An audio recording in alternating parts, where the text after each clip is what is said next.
ফেনী, নোয়াখালী সহ দেশের 11 জেলায় বন্যা পরিস্থিতি অপরিবর্তিত, দুর্ভোগে লাখো মানুষ। ইউরোপ ও আমেরিকার বাজারে সুযোগ বাড়ানো গেলে বদলে যাবে তৈরি পোশাক খাতের চেহারা, উদ্যোগ নিতে প্রধান উপদেষ্টার প্রতি ব্যবসায়ীদের আহ্বান। দেখছিলেন সংবাদ শিরোনাম, এবারে বিস্তারিত। নতুন করে বৃষ্টি না হওয়ায় কমতে শুরু করেছে চট্টগ্রাম, খাগড়াছড়ি ও নোয়াখালী সহ কয়েকটি জেলার পানি। অব্যাহত রয়েছে সেনাবাহিনীর উদ্ধার অভিযান ও ত্রাণ সহায়তা। খাগড়াছড়িতে পানি নামতে থাকায় ভেসে উঠেছে ক্ষতচিহ্ন। ঘরবাড়িতে জমে থাকা কাদা, ময়লা আবর্জনা সরিয়ে বসবাসের উপযোগী করছেন দুর্গত মানুষেরা। বন্যার পানিতে আটকা পড়াদের উদ্ধারে কাজ করে যাচ্ছে সেনাবাহিনী। সেই সঙ্গে দুর্গত এলাকার মানুষের মাঝে সেনাবাহিনী, বিএনপি ও বৈষম্য বিরোধী ছাত্ররা ত্রাণ তৎপরতা অব্যাহত রেখেছে। এদিকে নোয়াখালীতে বৃষ্টি ও ফেনীর মুহুরী নদী থেকে নেমে আসা বন্যার পানি কিছুটা উন্নতি হয়েছে। বন্যায় সেনবাগ, বেগমগঞ্জ, কোম্পানীগঞ্জ ও কবিরহাট উপজেলাগুলো বেশি ক্ষতি হয়েছে। জেলার 9টি উপজেলার মধ্যে 8টি উপজেলা বন্যায় ক্ষতিগ্রস্ত হয়েছে। ইউরোপ ও আমেরিকার বাজারে পোশাক রফতানিতে কিছু সুবিধা নেওয়া গেলে দেশের তৈরি পোশাক খাতের চেহারাই পাল্টে যাবে বলেছেন পোশাক মালিকরা। প্রধান উপদেষ্টা ডক্টর মোহাম্মদ ইউনূসের ভাবমূর্তি কাজে লাগাতে পারলে তৈরি পোশাক খাত অনন্য উচ্চতায় যাবে বলে মনে করেন তারা। গোলাম মইনুল হাসানের রিপোর্ট। বাংলাদেশের অর্থনীতি দাঁড়িয়ে আছে রেমিটেন্স ও তৈরি পোশাক খাতের উপর ভর করে। তাই এই দুটির উপরে নির্ভর করে ওঠানামা দেশের রিজার্ভ। কিন্তু শিক্ষার্থীদের কোটা আন্দোলন চলার সময়ে প্রবাসীরা রেমিটেন্স না পাঠানোর ঘোষণা দিলে ব্যাংকিং চ্যানেলের রেমিটেন্স প্রবাহ একেবারেই কমে যায়। তবে 5 আগস্ট আওয়ামী লীগ সরকার পতনের পরই রেমিটেন্সে বড় ধরনের উল্লফন দেখা দিয়েছে। তবে পোশাক খাতে এখনো পুরোপুরি ধাক্কা সামাল দিতে পারেনি বলছেন তৈরি পোশাক মালিকরা।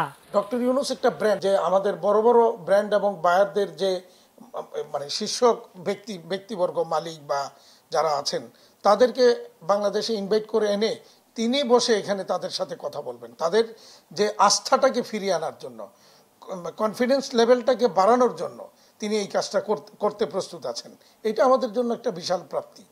আর ওনাকে দিয়ে যদি আমরা নেগোসিয়েশনগুলি করাইতে পারি আমেরিকা, ইউর সাথে, তাহলে আমাদের বিশ্বাস যে আমাদের যে অ্যাটলিস্ট ডিউটি ফ্রি অ্যাক্সেস বা সব না পাই, কিছু 2-4টা আইটেমও যদি আমরা পাই, তাহলে তো আমাদের অনেক কিছু ভাইসা যাবো একেবারে। কাস্টমারের শঙ্কার কথা, আমাদের অর্ডার অন্য দেশে চলে যাওয়ার কথা আমরা মাননীয় প্রধান উপদেষ্টাকে জানিয়েছি।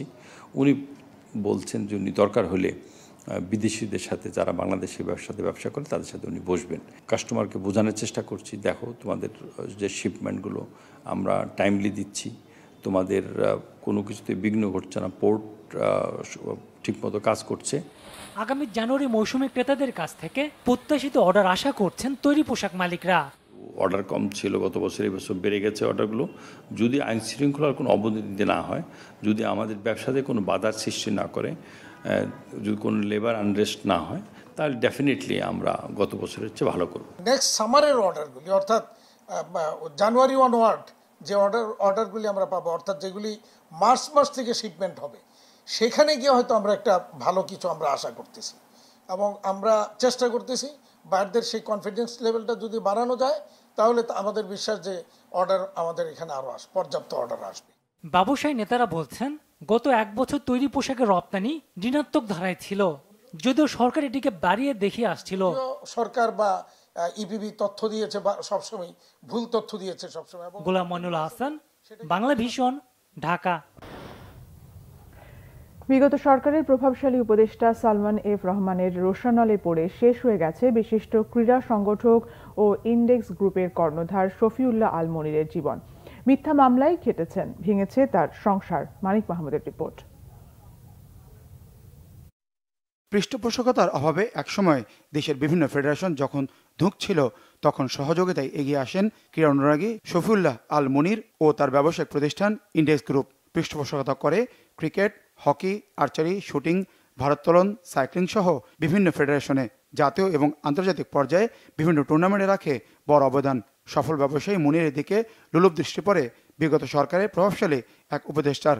তারা ষড়যন্ত্রে প্রলোভনের ফাঁদে পড়েন মনিরের স্ত্রী, মিডিয়া ব্যক্তিত্ব, উপস্থাপিকা জাকিয়া তাজিন। অপশক্তির কালো থাবায় তছনছ হয়ে যায় ক্রীড়া সংগঠক মনিরের পারিবারিক, ব্যবসায়িক ও সাংগঠনিক জীবন। মিথ্যা ও সাজানো মামলায় 2020 সালে যেতে হয় কারাগারে। মে মাসের দিকে যখন সালমান এফ রহমান সাহেবের সাথে আমার সরাসরি কনফ্লিক্ট শুরু হলো, আমার ওয়াইফকে ডিভোর্স করা নিয়ে উনি প্রেশার দিল, জেলখানা যাওয়ার পরে কিন্তু রাতারাতি আমাদের সবগুলো ফ্যাক্টরির নাম চেঞ্জ হয়ে গেছে। ইন্ডেক্স এলপি গ্যাস হয়ে গেছে, বেক্সিমকো এলপিজি ইউনিট 1, 2, 3-4টা কোম্পানি। হকি ফেডারেশনের সহসভাপতি, সাইক্লিং ফেডারেশনের সভাপতি সহ কয়েকটি ফেডারেশনের বড় দায়িত্বে ছিলেন শফিউল্লাহ আল মুনির, কিন্তু নিজের দুরবস্থায় কাউকে পাশে না পাওয়ার বড় আক্ষেপ তার।